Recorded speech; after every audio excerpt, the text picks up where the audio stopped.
อกมาเพิ่นนอนอยู่นี่2 ตัวนะพับจีหนูแดงลุกมาแล้วเอา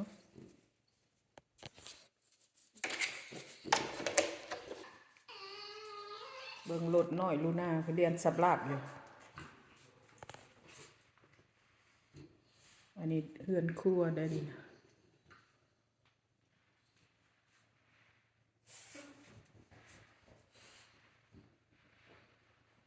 ยังบ่ทันแล้วยังแป้งอยู่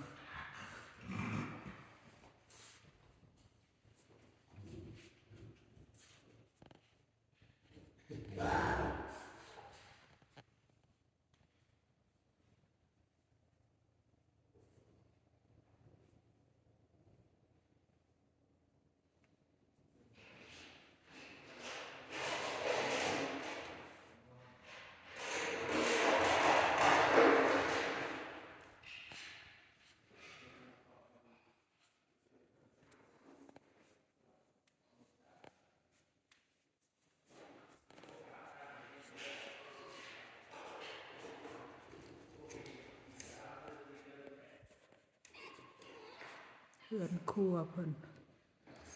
ยังบ่ได้เข้าอยู่ดอกหาก็แล้วยังแป้งเล็กๆน้อยๆ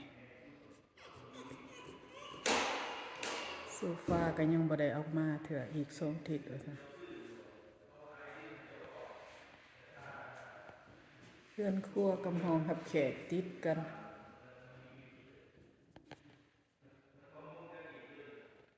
อันนี้บอนตั้งทีวี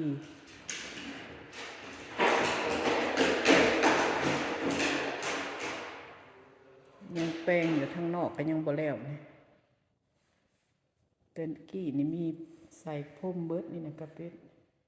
บ่มักเอาออกคืนมาใส่เป็น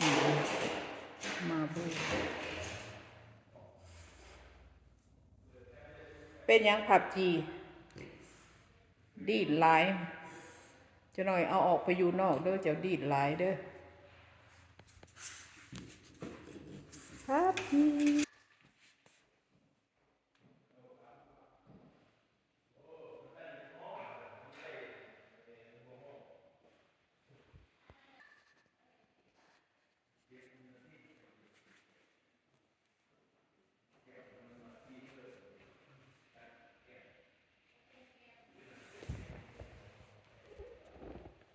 กว้างดีเซียลิงสู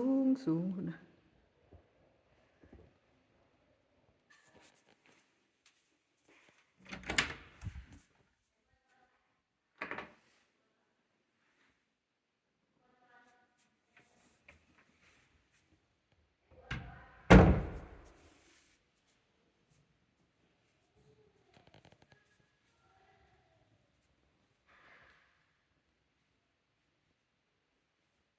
5 ห้องนอน4 ห้องน้ำ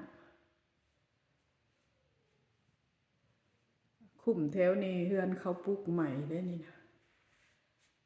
หาก็ปลูกแล้วปีเดียว